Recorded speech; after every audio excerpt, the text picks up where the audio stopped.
What was it about Alabama? LSU Tigers, #1. Go Tigers. In the next 4 years, I'm going to Stanford University. Call into the Neighbors Wealth Management Hotline, 256-576-4977. Now, here's D Squared.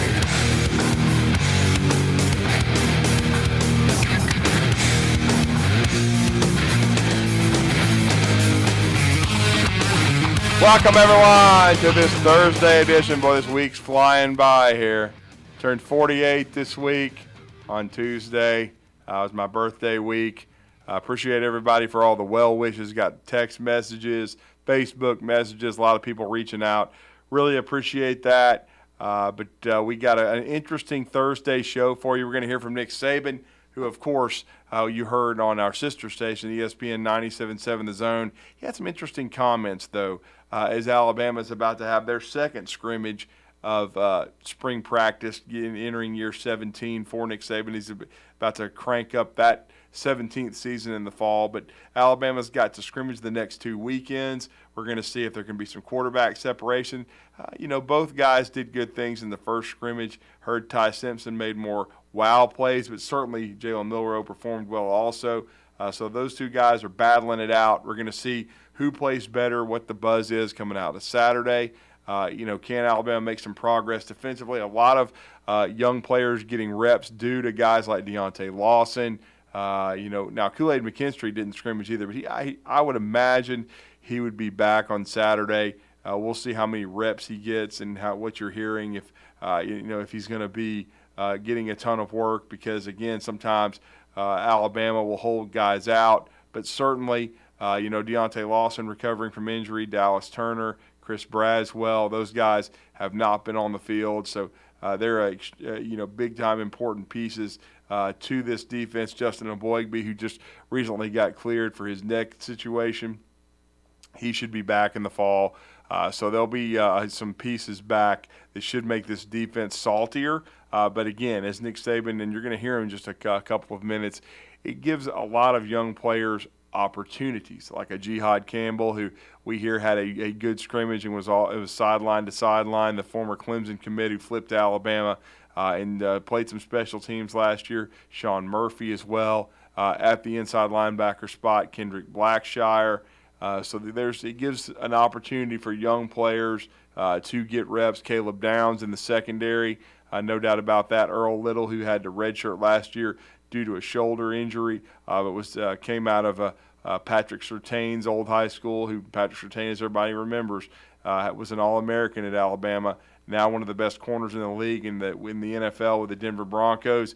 But Earl Little Jr., whose father also played in the NFL, like Patrick's father, he's got great bloodlines, but now he's getting a ton of reps. We've talked about the improvement of Terrion Arnold at the cornerback spot, who saw a lot of action, especially when Kool-Aid didn't scrimmage this past weekend. So a lot of young players getting reps. No doubt about it. James Smith from Carver Montgomery along the defensive line, getting a chance to play and assert himself and maybe earn a spot in that 2 deep for the University of Alabama. And then you get to see Jaheim Otis continue to get himself in even better physical shape with his ability to sustain and just be a big part of this Alabama defensive line. So a lot of young players getting reps, even Justice Haynes at running back. So you're hearing a lot of things, positive things. I think a lot more positive than negative. Still some concern defensively, but still I think Alabama likes their last 2 recruiting classes be the backbone of this team, and I think they like where they are. They like the pieces that they have, but they know they just need to put all those pieces in place, and that's one of the things and one of the subjects Nick Saban touched on yesterday as he was wrapping up practice. Alabama going Monday, Wednesday, Friday, and Saturday this week, so they're going 4 days. They've been going, alternating with the schedule, going Monday, Wednesday, Friday, and then Tuesday, Thursday. Last week they went Tuesday, Thursday, and then, of course, scrimmaged on Friday. This time they're going Monday, Wednesday, Friday, scrimmaging on Saturday, and the coaches clinic for high school coaches is going to be in Tuscaloosa this weekend as well. Good. So I think 3 points of emphasis that we've really tried to make after the scrimmage is, really getting the guys to sustain, to finish, better effort to finish plays, better effort to maintain your intensity, whether it's during the play, the next play, or the 50th play, to be able to sustain and have the mental toughness to be able to maintain and sustain your energy, intensity, so you can finish plays. That also leads into mental errors. We got to eliminate mental errors. Too many times guys aren't doing what they're supposed to do, and it leads to negative plays. So we're constantly trying to teach guys cause and effect. When you do this and you don't do it right, this is what happens. If you do it right, this is what happens. So, and we have to get more consistency in performance, and I think it goes back to sustaining and maintaining intensity. The same way you have to finish a play, so that we eliminate mental errors. Everybody can do their job, and we can play better as a team. And that bleeds right into the other point of emphasis, which is penalties. It's been a big emphasis for us this spring to eliminate penalties. And I think it goes back to the same thing. If I can maintain and sustain my intensity and focus on whether it's jumping off sides, whether it's illegal motion, whether it's wrong formation, and half of our penalties have been pre or post snap. In other words, they don't happen during the play.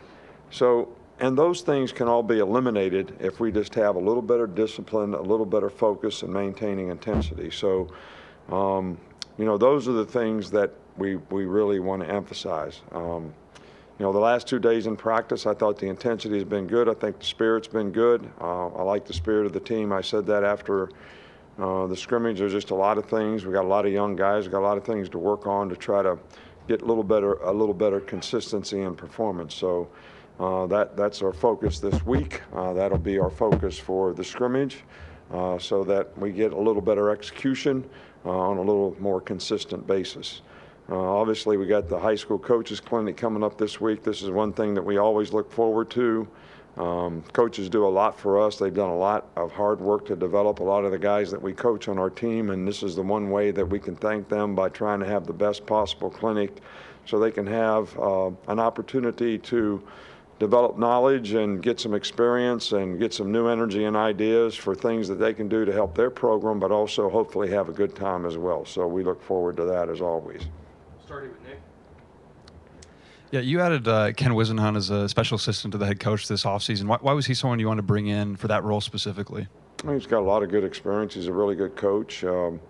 He's been a head coach. He's been an offensive coordinator in the NFL for a long time. So I just thought it'd be a great compliment to our staff. He's been in a similar role at Penn State for 2 years, so he really learned the college game. So he's a good guy. I think everybody has a lot of respect for him, and I think his energy, his enthusiasm, his ideas have been very helpful to us. Go to Mike. Along the same lines, you added Clinton Dix this offseason. Just what's his role, and as a former player, what sort of perspective can he offer? Yeah, well, is, sort of a player development coach. We have a couple guys around here. Denzel does a great job. Chap does a great job. They coach the players in everything but football. And has got great character. He's a great person. He sets a really good example. He's got really good leadership. The players sort of migrate to him. He gives them great advice and direction and things that they can do to help accomplish their goals. And he's just done a fantastic job for us, and appreciate the fact that he wants to be here. It always makes me happy when we have guys that played here, had great careers in the NFL, made the Pro Bowl, and they want to come back and be a part of the program. So we welcomed him, and he's done a fantastic job for us. Still here with Charlie. With Elijah Pritchett going into his second year in the program, what kind of progress have you seen from him this spring? He's done a good job. Elijah's getting better. I think he's one of those guys that's a young guy that needs to be able to sustain his intensity, not get penalties, do the little things right.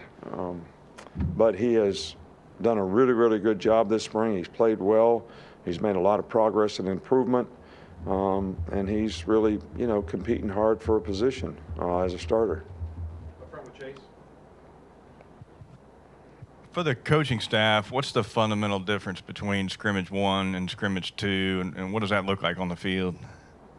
I don't really know how to answer that question. What's the fundamental difference in scrimmage 1 and scrimmage 2? What's the fundamental difference between game 1 and game 2?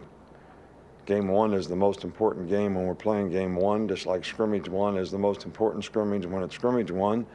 And scrimmage 2, just like game 2, is the most important game when you're playing game 2. So scrimmage 2 is the most important scrimmage when scrimmage 2 comes up. So, I think that each time we do a scrimmage, we're trying to create more of a game-like circumstance for the players. The first scrimmage, we didn't use the press box, for instance. We didn't communicate as we would during a game. Maybe the next scrimmage we do that. So there are some little differences. Sometimes we change up the situations in terms of doing other things that we didn't do in the first scrimmage. But in terms of teaching progression, trying to get the players ready to do what we're going to do in that particular scrimmage, it doesn't really change a lot. The points of emphasis may change a bit, but our approach to it doesn't change much at all. At the star position, Coach, what are some of the qualities you look for in a player that's trying to play at that position? Well, star is really a Sam linebacker, all right? But they got 3 wideouts or more in the game, so you're playing on a wide receiver, so that guy's versatility different than a linebacker playing that position where he can never play a guy man-to-man. But he is the Sam linebacker in essence. So it takes a guy that, is a good tackler, he's tough, he's a good blitzer, but he's got good enough block protection on the perimeter that when they throw smokes and bubbles, he can win, as well as being very instinctive in reading run pass, but then he's got to have enough cover skills to be able to cover slot guy. So that's kind of what we look for. Sometimes that guy's a corner, sometimes it can be a safety.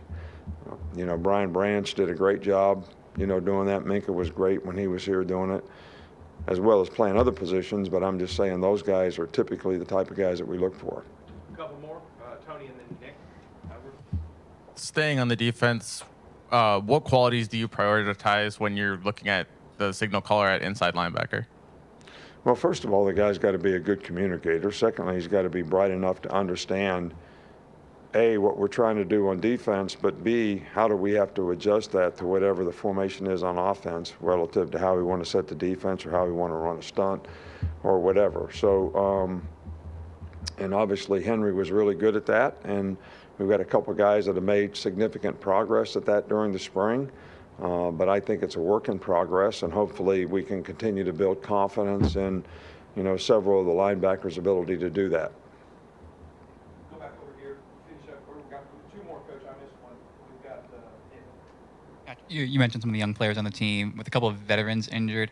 How does that impact any evaluation in terms of addressing a need with the spring portal opening up this weekend? I don't. We talk to our players about what they need to do to develop in this program.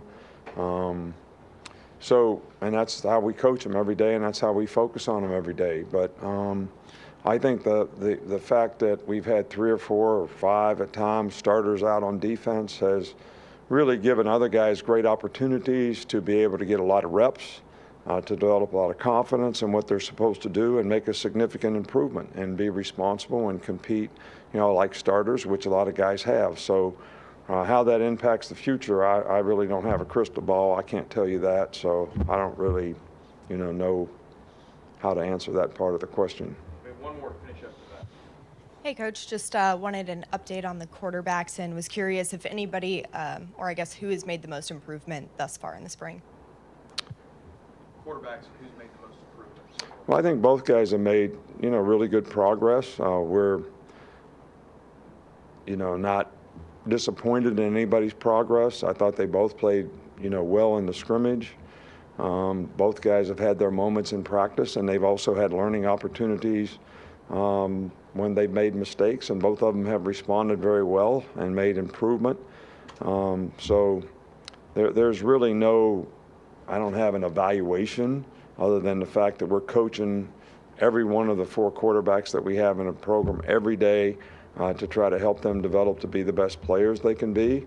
And we're going to continue to do that, and hopefully those guys will continue to have the right attitude about trying to play winning football with the position. And one of the things that sometimes you have to learn that you got to eliminate the bad plays to play winning football.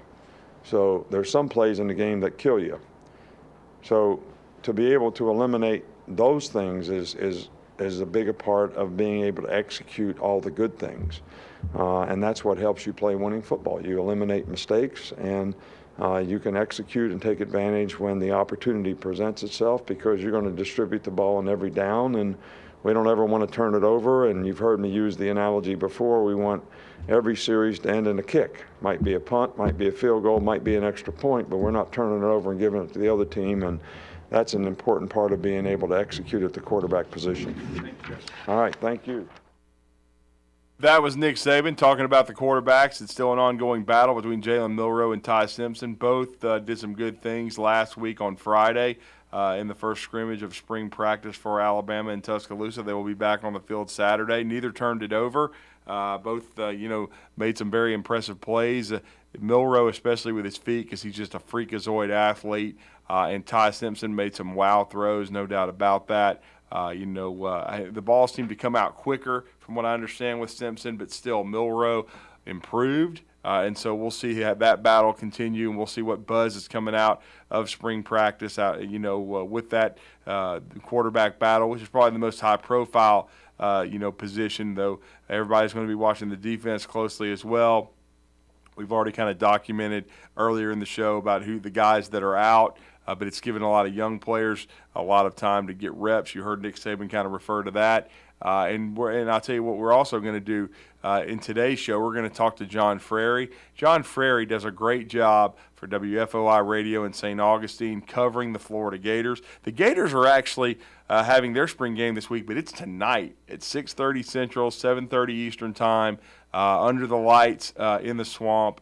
As Billy Napier will have his second spring game. I think they wanted to do this to kind of have a spotlight shown on them, give them a chance to get a lot of kids in town and recruiting where you don't have to make a choice. I mean, this is the one show tonight. Florida gets a chance to have the stage to themselves. They're going to have DJ Langaway from Willis, Texas, who's a 5-star quarterback in the 2024 class. And Coach Napier, there's been some complaints about the recruiting, but again, they're number 4 in the country right now, early in the 2024 cycle. They're going to have some outstanding talent on campus this weekend. Two other big-time Texas prospects. The number 1 edge rusher in the 2024 class, Colin Simmons from Duncanville, Texas. He is going to be on quite an odyssey of visits this spring, but he will be in Gainesville tonight, as will the number 2 safety, also from Texas, from McKinney High School, Xavier Phil Sami. I hope I'm saying that right. I apologize if I'm not. But he will be in town, and he's actually trending heavily to Florida, according to On3Sports.com. Of course, we've had Corey Bender on our show many times from Gators Online. He does a great job. And now, what a tag team he's going to have. Keith Niebuhr, our good friend, who for 10 years was, of course, with Auburn. When I first, came across Keith, I believe he was working for Rivals. Then he moved over to 24/7 Sports and was part of Auburn Undercover. Now part of On3 Sports. He has been with Auburn Live on 3, but he is making the transition to Gators Online to be with Nick Delatorre, certainly Zach Albaverdi, Corey Bender, and those guys. So should be even better recruiting coverage from Keith, who's a Florida grad and knows the Sunshine State, is a native of there and knows it so well. So should get some outstanding coverage from Keith Niebuhr, and we hope to connect with him and talk some Gators with Keith down the road, no question about that. But Florida's going to have many good players in the 2024 class, including many of their commitments, such as linebackers Miles Graham and Darius Hayes, running back Kanan Daniels, and also running back Chauncey Bowens, and safety Josiah Davis. All those guys representing Florida. Their 2024 class that's ranked number 4 in the country will be in Gainesville. And they have a 2025 commit in quarterback Austin Simmons. He's also going to be attending the game. And so there'll be a lot of 2024s. Jackson, he's a local kid from Buckles High School. We talked to their coach who retired. We actually talked to him because Jaron Hamilton, their outstanding wide receiver, signed with the University of Alabama. But Kendall Jackson, the defensive lineman, he will be attending the Under the Lights game in Gainesville, as will 4-star running back Stacy Gage as well. So there's going to be a lot of star power in Gainesville. It's a big spring for Billy Napier. Had a solid year in his first season, but I still think they've got to be patient. He had a mess to clean up. Dan Mullen had not done a good job recruiting at all. Billy Napier put together a very solid class. Now, the Jaden Rashada situation wasn't ideal. He's now at Arizona State. They had to go get Graham Mertz from Wisconsin. There's been a lot of kind of gritting of the teeth. They're not sure how good Mertz will be. He was good, not great at Wisconsin. How good can he be for Billy Napier? I will say this. If you look at all the mock drafts, Billy obviously, even though at times the performance was choppy, their coaching staff did a pretty good job with Anthony Richardson. If the predictions end up coming true, he's going to be a top 10 draft pick. That can only help Florida. Now, he didn't play in the bowl game, in the Las Vegas Bowl, and that was a huge reason they lost so decisively to Oregon State. That wasn't a great way to end the season. But again, I thought Billy made some progress, no doubt, in year one.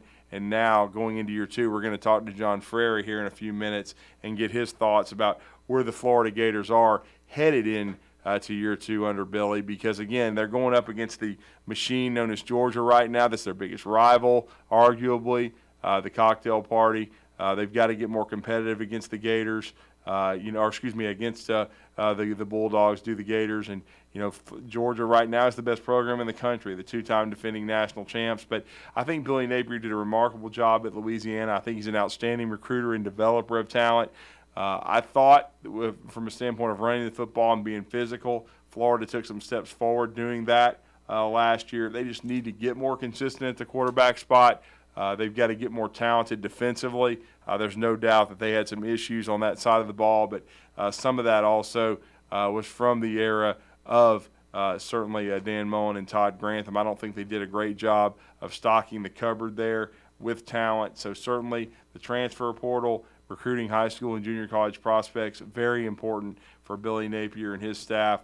And we'll get John Frary's take on that in just a few minutes, as he's going to join us and talk some Gators spring practice. But don't forget also, download our app if you want to continue to listen to the show. We've been going strong since late July with this streaming channel, which is the Blitz Sports Radio. Download it at your Google store, at your Apple store. And also, please go see our great sponsor this month, and that is Alumni Hall, moving to their new digs this week over at the Bridge Street Town Center. No longer just down from the Apple store. They're going to be by Belk over there, but it's going to be a beautiful new place for them. The czar, Tom Abraham, will be doing a live remote in the coming days over at the new Alumni Hall. So very excited about that. If you're an Auburn fan, if you're an Alabama fan, get all of your gear. Now the Auburn spring game is in the rear view, but everybody excited about Hugh Freeze's inaugural season on the Plains. Go get all your new Auburn gear at Alumni Hall. Also, if you're headed down to Tuscaloosa Saturday for the scrimmage, or if you're part of the Red Elephant Club, or if you're going to be headed to A-Day on the 22nd, you'll be able to hear the A-Day game on our sister station, ESPN 97.7 The Zone. We are the home for University of Alabama Athletics. Go check out all your Bama gear at Alumni Hall. And don't forget alumnihall.com, outstanding website for all of your Alabama-Auburn needs. Also, SEC, and don't forget their Hall Pass Rewards program. As I've said, for every $150 you spend, they give you 10 free bucks. You can spend it anytime. You can also hold on to it and stack those and use them 4 and 5 at a time. But alumnihall.com is a must-stop if you are in looking for that special gift for Father's Day, for Mother's Day. If for that Alabama or Auburn fan in your life, please go ahead and give our sponsor a look there, Alumni Hall, and we appreciate their sponsorship. But we're going to go on a break here on this Thursday edition of the Recruiting Blitz with D Squared. When we come back, going to talk some Gators with John Frary. Stay with us here on this Thursday. Normally, when you call a roofing company, all you hear is, you need a new roof. Not when you call Fleming Roofing and Restoration. Since 1965, the folks at Fleming have been focused on what you need, whether it's an easy repair or a full roof replacement, commercial or residential. And when it comes to storm damage, you want Fleming on your side. They know all the ins and outs of insurance claims and will guide you through the entire process. Log on FlemingHSV.com and book your free estimate today. Fleming Roofing and Restoration. We show up. What's better than Valley Equipment Rental? 2 Valley Equipment Rentals, and that's just what we have now. The original on the South Memorial Parkway between Drake and Airport Road, and their second location on North Memorial Parkway just north of Winchester Road. Valley Equipment is locally owned and has more skid steers, excavators, and lifts than anyone in the area, plus all the small tools that you need to get the job done like a pro. And if you are a pro, you need to check out the new North location now because Valley Equipment has what you need. Learn more at valleyequipmentrents.com. This is Wes Neighbors talking to Chris Haygood of Bob Wallace Appliance. Chris, what sets you apart from other appliance dealerships? Wes, these appliances are going into the most used room in your house, your kitchen. The way we have these appliances displayed, it's easy for you to visualize how they'll look in your home. Wes, what sets us apart is the people. They're well trained. In fact, they live and breathe these appliances. And if you need service, you'll really appreciate our parts department. Contact Bob Wallace Appliance at 256-533-2121.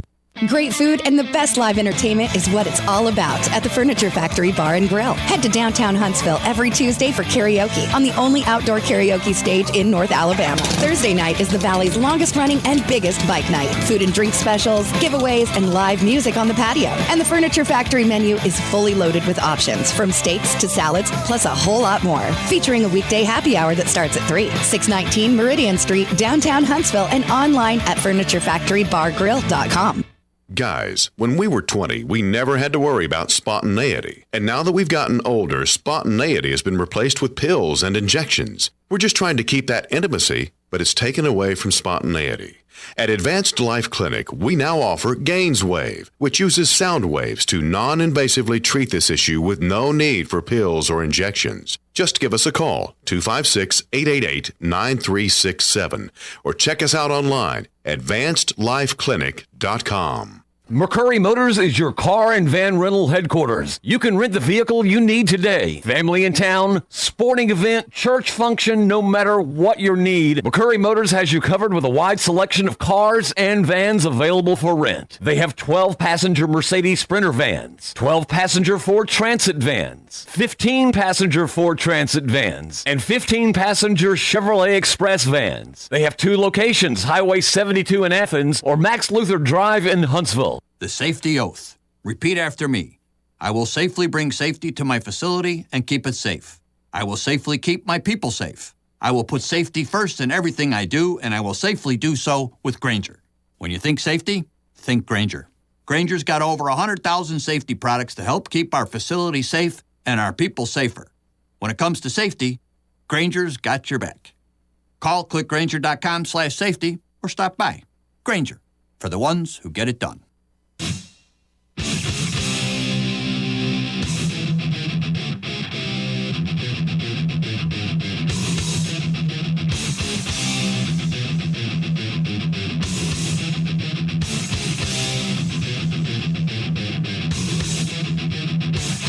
Welcome back to the Recruiting Blitz on Blitz Sports Radio. I'm D Squared, Drew DeArmond, and as we said, we're going to talk some Gators today. We did hear from Nick Saban earlier in the show as Alabama will be taking to the field in Bryant-Denny Stadium on Saturday for scrimmage number 2, but the Gators are wrapping it up tonight, and I'm sure our next guest will be there under the lights in of course, the swamp as Billy Napier wrapping up his second spring going into year 2 with the Florida Gators. And the Gators, I think they did this last year.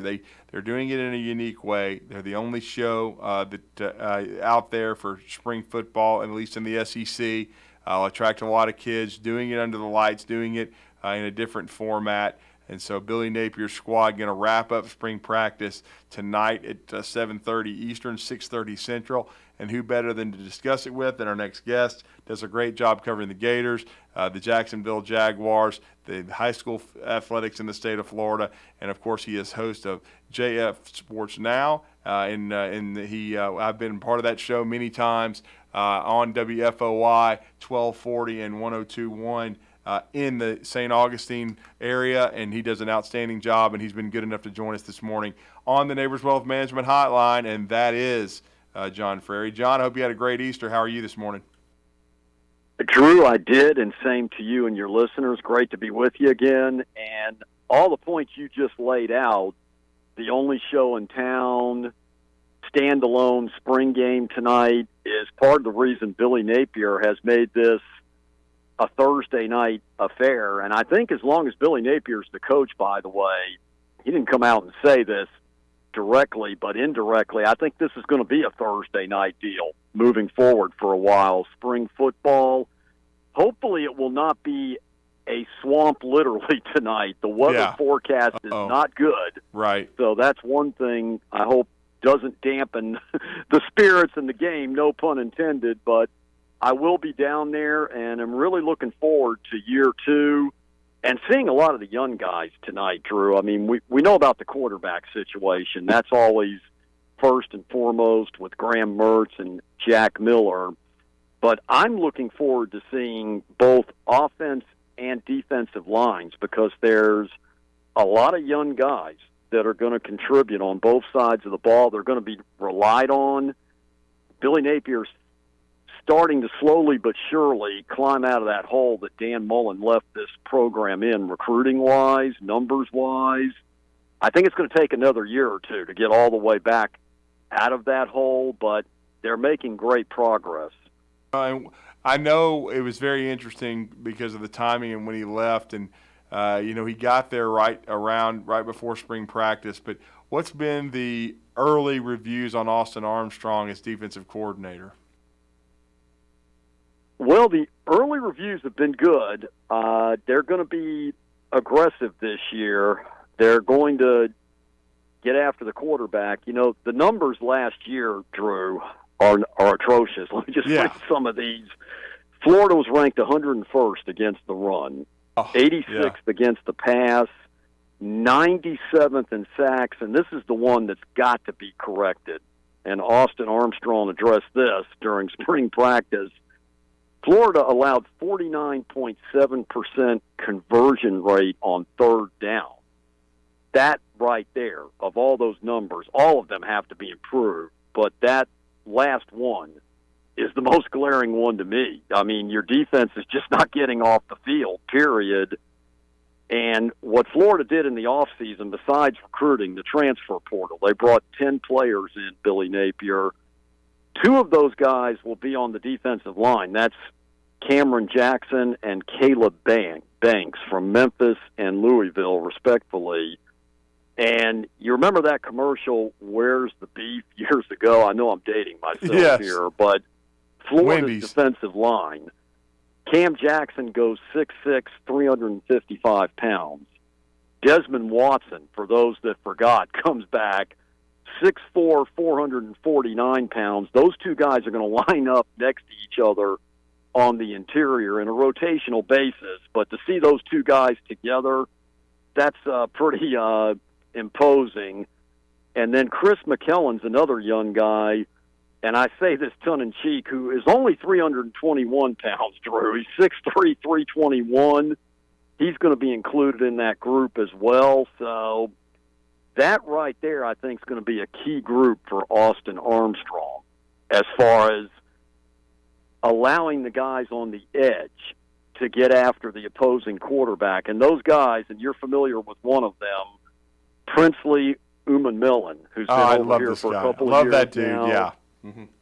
I know you know him, Justice Boone, Tyreek Sapp, Antoine Powell-Ryland Jr. Those are going to be the 4 main guys on the outside, but they're hoping to get some push on the inside this year, which other than Gervin Dexter, who's going in the NFL draft, Florida basically had nothing on the interior of that defensive line a year ago that was really anything for opposing offensive coordinators to lose sleep at night about. But I think this year they are going to. And then a couple of young guys I didn't mention, Will Norman and Kelby Collins, who's a young man from your neck of the woods as well that you guys are familiar with. I think they're going to be key contributors on that front seven as well. But Austin Armstrong's only 29 years old. But there's honestly only one direction for this defense to go, Drew. It's not just been last year, but the last 3 years. Florida's defense has been horrible. This goes back to 2020 when I think Florida would have been in the college football playoff with any type of formidable defense that year. And so this is a couple of coordinators, a 3-year cycle, and a void that Dan Mullen let happen, I think, that has made all this unfortunately happen. But again, I think Florida's slowly but surely climbing out of this. And what about the secondary? You know, the Gators, they've I'm assuming that Trey Dean finally moved on. He seemed like he had Social Security there. He'd been there so long at safety. And then a guy from my community that I was always high on, he had some tough injury luck in high school, even with the Gators. What are the prospects for Jaden Hill? Well, Jaden Hill, I think, is going to be a big-time factor in this for this team this year. He's a fifth-year guy. He's had multiple knee injuries. Yeah. Mm-hmm. Talk about a guy that has overcome a lot. I admire the young man. Last year, he almost single-handedly helped Florida win the Missouri game, for those that remember that back from last season. But so far, his health has been very well in the spring. He's going to be one of the leaders of this defense, Drew, because Ventrell Miller was the leader a year ago. He's moved on now. So I think Jadon Hill with a young guy, Jason Marshall, for those out there listening, I think pay close attention to him in year 2. And then you mentioned Trey Dean finally did move on. Rashard Torrance also moved on in the safety position, but Kamari Wilson and Miguel Mitchell are 2 young guys that I think you're going to look out for. And again, Kamari was one of Napier's bigger recruits from year 1. And so I think those 4 guys are going to be the main 4 guys. There'll be other rotational pieces, but those 4 are going to be the main 4 you're going to see in the Gator secondary. But Hill is definitely going to be a big factor. I would not be shocked if he winds up at SEC Media Days, by the way, too, being a fifth-year guy. We'll see. Just a gut feeling on my part on that one. Well, you can pass this on to Billy Napier. We would love for that to happen, at least at my radio station. We would love to be able to talk with Jaden Hill, no question about it. But certainly the big question offensively is the quarterback. You already mentioned Graham Mertz and certainly Jack Miller.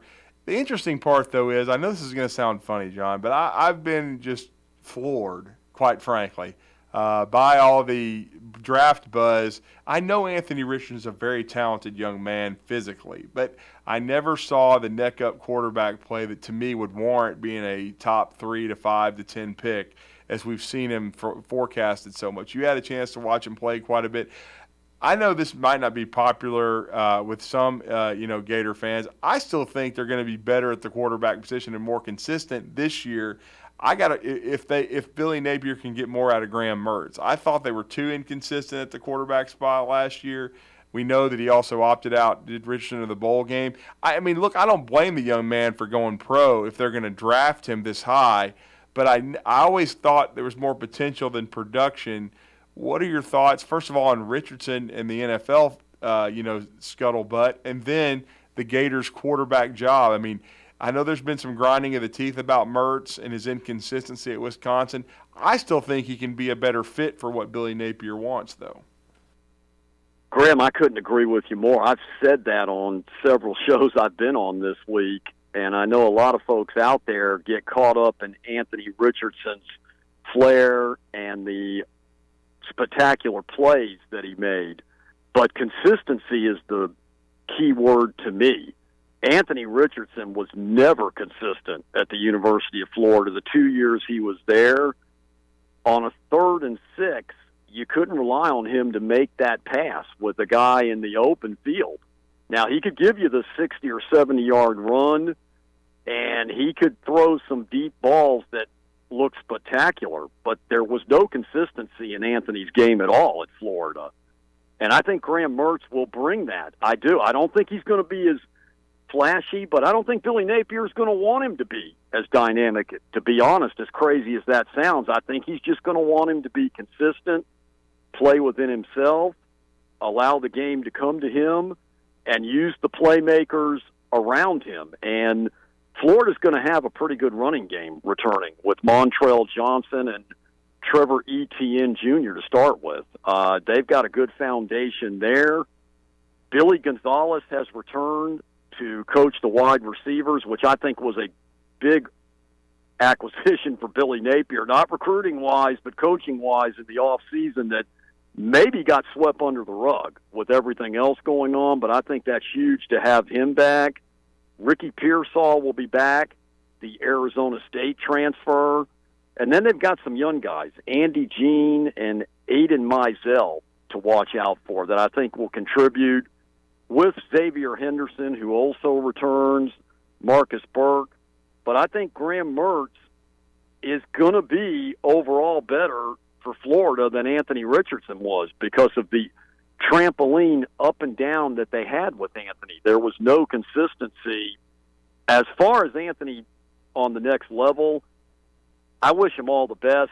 I don't think he's going to be an elite NFL quarterback, Drew. I have been taken I'll be by shocked. all the fanfare since the beginning.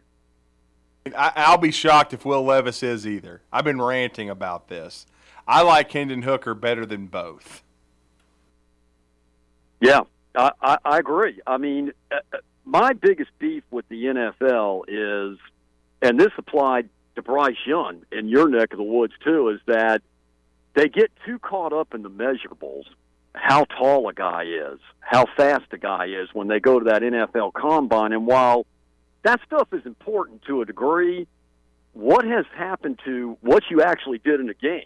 That gets swept under the rug. That's what's really should count. And it seems like we've gone away from that in this age of analytics. And Anthony's got great potential. I just don't think he'll be consistent. I've covered the young man since high school when he was at Gainesville East Side. Yeah. And I thought the entire time he's a great athlete playing quarterback, but he's not a great quarterback. And I still feel that way to this day, even though I will say this, Drew, I think 2 weeks from today he'll be drafted in the top 5 because somebody's going to bite that apple and hope for that potential. And I wish Anthony the best because he's a great young man. Yeah, we got thousands of views for his interview on our station last year. I mean, everybody was just drawn to this guy. Yeah, he's great to deal with. No problems there. So I hope to be wrong, but I just don't feel he's going to have a great career as a quarterback at the next level. I don't see it. And what are you wanting to see? I know you talked about the lines of scrimmage, offensive and defensive lines. We talked about the quarterbacks. I thought the running back room, you just mentioned it, I thought it was underrated for Florida last year. You mentioned Pearsall coming back. Is there any other storyline you're going to be watching for tonight besides better weather? Well, getting back to offensive line, there's a young man, Najee Harris, a true freshman out of IMG Academy, who Billy Napier has been glowing about during this spring, and right now is projected to be the starting left guard for Florida next season. They had 2/5 of their line returning, which is Kingsley Agwukon at center and Austin Barber at right tackle. But it's very rare, as you know, Drew, to have a true freshman start on the offensive line in the SEC. But Najee Harris is a young man that I will be focused on. And then the other area I'm going to be focused on is tight end, because Florida's been decimated in the spring at tight end right now. Keon Zipper had a knee injury. He's out for the year, unfortunately. Wow. Odom is down for the spring as well. And there's going to be a couple of young guys, Arliss Boardingham and Hayden Hansen. They're going to get a lot of reps and a lot of opportunities tonight at tight end. So I'm going to be fixated on watching that and seeing how those guys do tonight, because I think Florida's going to have to rely on a couple of youngsters at the tight end area this upcoming season. And, of course, we touched on already the offensive and defensive lines, and a lot of young guys, Will Norman, Kelby Collins, Najee Harris, just a lot of young guys are going to contribute on this football team this season. And I would imagine with it opening up this weekend, tight end will be a transfer portal, position of interest for Coach Napier.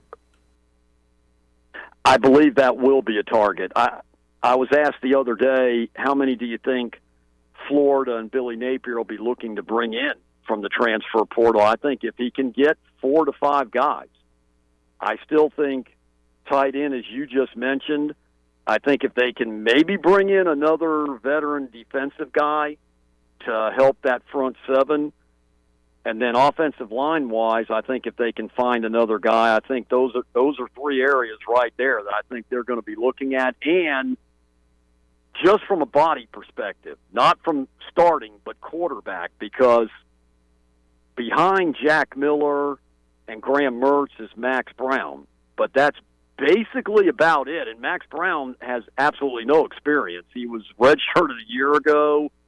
So I think Florida might look to bring somebody in the quarterback room just to fill that room up a little bit too going into next season. Well, and certainly they've got they look like hopefully weather permitting too. They're going to have star power in town.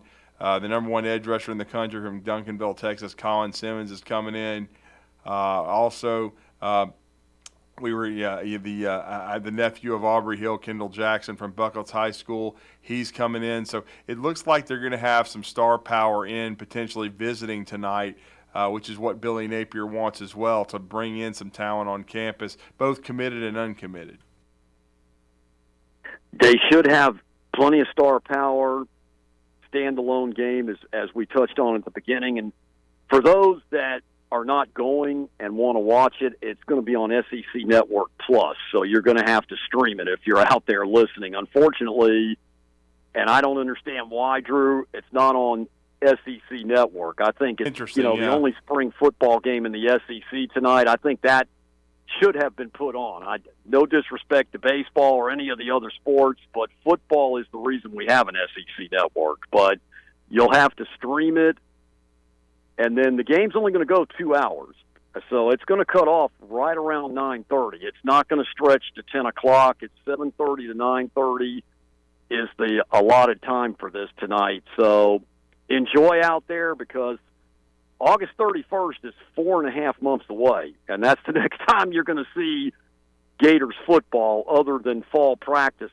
So soak it all in tonight out there.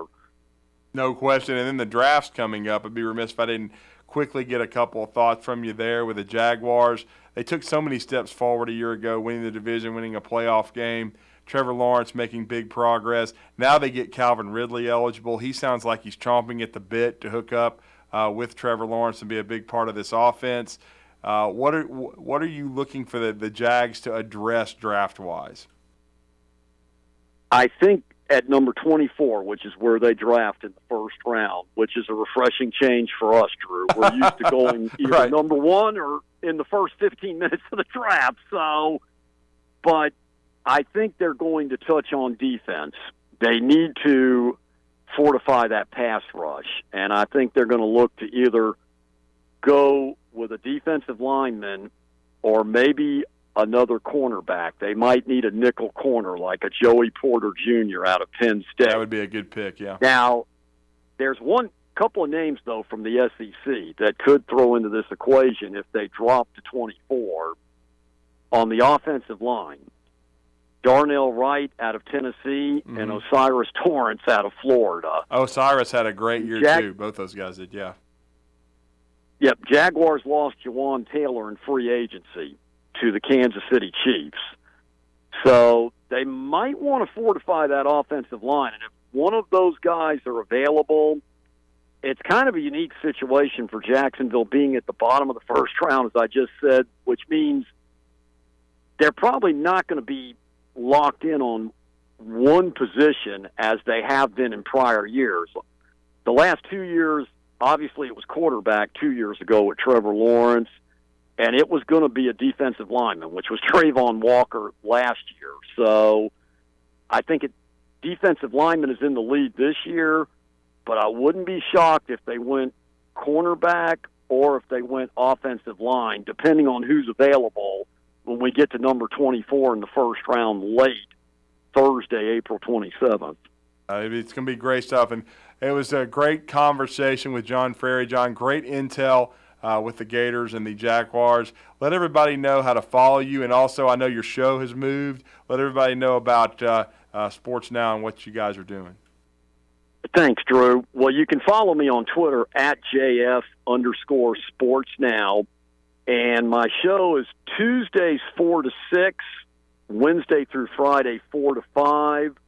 And it's online at 1021news.com and in St. Augustine, 102.1 and 1240 WFOY. And always an honor and a pleasure to be with you, Drew, and I hope everything's well in the great state of Alabama, and enjoy that spring game on Saturday.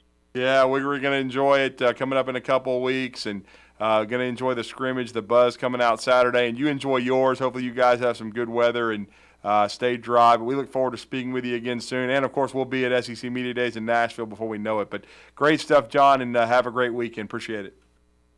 Thanks for having me again, Drew, and can't wait till July 17th. They'll be here before you know it in the great city of Nashville for SEC Media, as you stated. No doubt. Well, John Frary, great job there. We're going to go on a break and wrap up this edition of the Recruiting Blitz on Blitz Sports Radio. I'm D-Squared. The Blitz has been called.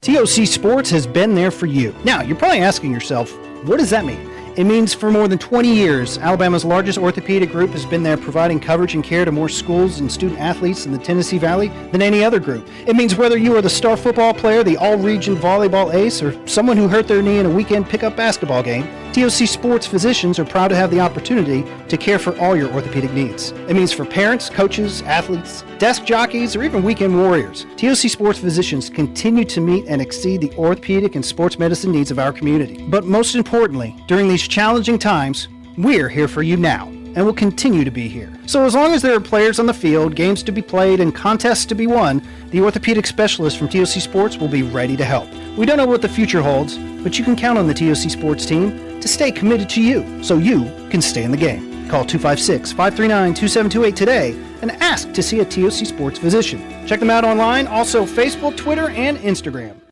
Rambo Marine in Hazel Green is your one-stop shop for all things boating. Whether you are ready to surf with the newest Malibu wake boat or cruise in a Cobalt or Barletta pontoon, we have a boat ready for you and your family.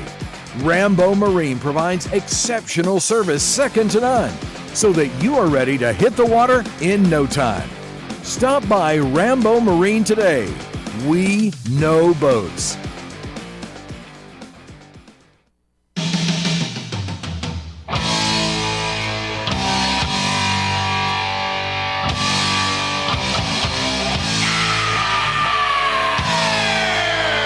Welcome back to the Recruiting Blitz on Blitz Sports Radio. I am D-Squared. Big thanks to John Frary, WFOY 102.1 in St. Augustine, Florida, for catching us up on Billy Napier and the Gators. They're going to take the field tonight inside the Swamp from 7:30 to 9:30. His second orange and blue game. Wanted to get some latest intel from that. And again, great stuff, great information. We heard from Nick Saban earlier in the show. We talked a little Alabama. And we got certainly later today, don't forget the afternoon blitz with the Bandy Man, Bailey Lowry, and Captain Cool John Abraham. They'll continue to bring you quality sports talk. So, as I said, go to the Google Store, go to the Apple Store, download our app, our Blitz Sports Radio app. Continue to support our streaming channel, support our sponsor, our great sponsor, Alumni Hall, alumnihall.com. You can take care of all your Alabama and Auburn needs, or if you have someone from another SEC school in the family, go to alumnihall.com, check out their website. They do an outstanding job, very affordable shipping. And if you spend over $100, the shipping is free. So they do a great job at Alumni Hall, and we appreciate their sponsorship. And don't forget, this weekend is going to be a big weekend for ESPN 97.7 The Zone. Two huge series for UAH baseball and softball, both playing Valdosta State. Baseball on Friday and Saturday, softball on Saturday and Sunday. we just had on Talking Ball on our sister station this morning. We featured Coach Hunter Royer and Coach Les Studeman, two longtime coaches who have done great jobs at UAH. Please go out to Charger Park and support these student athletes. We certainly want you to do that. It's been an honor this year to be able to bring you UAH baseball and UAH softball. Also, you'll hear Iron Bowl baseball this weekend as well, Friday, Saturday, and Sunday, with the Alabama Crimson Tide hosting the Auburn Tigers. So be on the lookout for that on ESPN 97.7 The Zone. And just continue to support us. We are the kings of local sports talk in Madison County in North Alabama. And we look forward to speaking with you tomorrow. But everybody, have a great rest of your Thursday, everyone. We'll talk to you at 9 a.m. on Friday.